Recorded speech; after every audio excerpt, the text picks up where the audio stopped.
नमस्कार दोस्तों, जय जोहार। मैं कौशल तिवारी और बिहनिया संजय में आपका स्वागत है।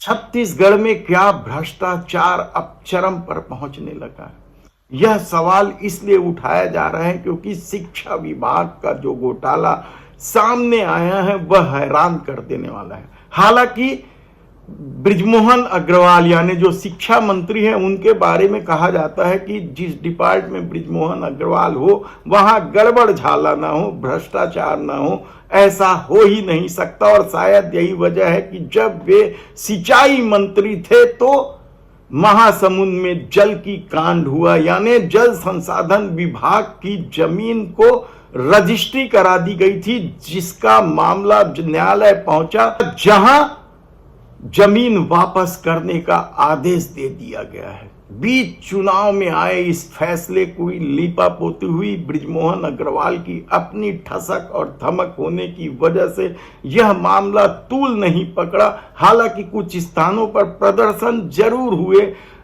उनके खिलाफ एफआईआर करने की मांग को लेकर, लेकिन दमदारी से कांग्रेस ने उनके मंत्री पद से इस्तीफे की मांग कभी नहीं की। क्या कांग्रेस बृजमोहन अग्रवाल के आगे घुटने टेक चुकी है, यह एक अलग सवाल है। लेकिन ताजा मामला उन स्कूलों में आरटीई के तहत बच्चों की सीटें आवंटित कर देने का है।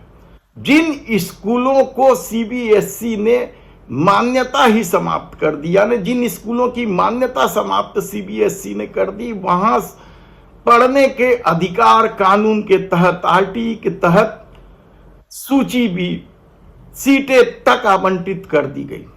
याद कीजिए आप, 2 महीने पहले सीबीएसई ने देश भर के 20 ऐसे स्कूलों की मान्यता समाप्त कर दी थी जहां गड़बड़ झाला था।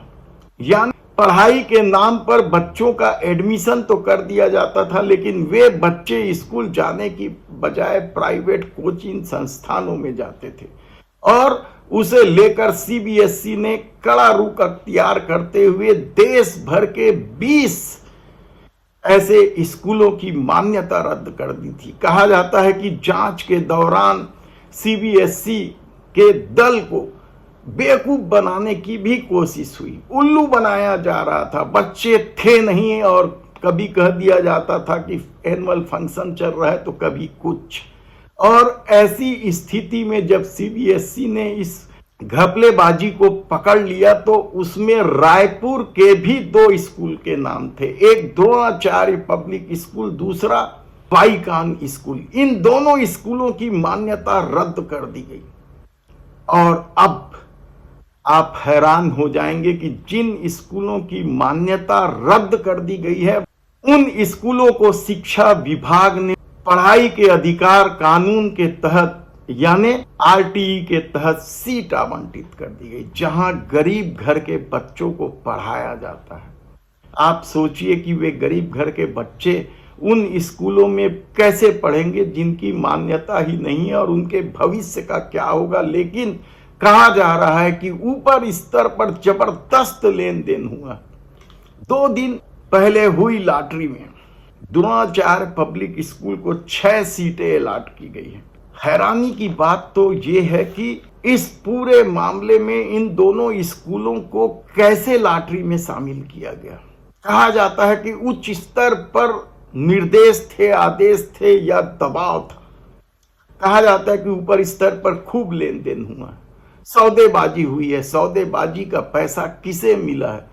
क्योंकि इन स्कूलों में भर्ती बच्चों की फीस सरकार देती है, और यदि ये बच्चे अमान्यता प्राप्त स्कूल में पढ़ेंगे तो उनका भविष्य किस कदर बर्बाद होगा या नुकसान होगा, इसका अंदाजा शायद पैसे के लेन देन करने वालों को नहीं है। लेकिन ये बृजमोहन अग्रवाल का विभाग है, जहां के बारे में हमने बताया कि गड़बड़ झाला ना हो, घोटाला ना हो, ऐसा हो ही नहीं सकता। अब देखना है कि इस मामले के उजागर हो जाने के बाद, मीडिया रिपोर्ट सामने आने के बाद, अब इस मामले की लीपापोती की जा रही है। क्या उन अलॉट सीटों को रद्द किया जाएगा? और इस मामले की क्या जांच नहीं होनी चाहिए कि आखिर इतना बड़ा घपला घोटाला किसके इशारे पर हुआ है? किस तरीके से लेन देन करके किया गया है देखना होगा। लेकिन यह बृजमोहन अग्रवाल है जिनकी ठसक और थमक के आगे कांग्रेस भी ऐसे मुद्दों को उठाने से परहेज करती है जिन मामलों में बृजमोहन अग्रवाल जुड़ा। और शायद यही वजह है कि बृजमोहन अग्रवाल के घपले घोटाले की फेहरिस्त चौक चौराहे में तो सुनाई देती है, लेकिन राजनीति को अपने अनुकूल साधने में माहिर बृजमोहन अग्रवाल के खिलाफ कभी कार्रवाई नहीं होती। अब जो जलकी में जमीन वापसी को लेकर न्यायालय के आदेश हैं, 2 महीने के अंदर वापस करना है जमीन, देखना है कि वह जमीन वापस करते हैं या यह मामला फिर टाए टाए फिस हो जाता है।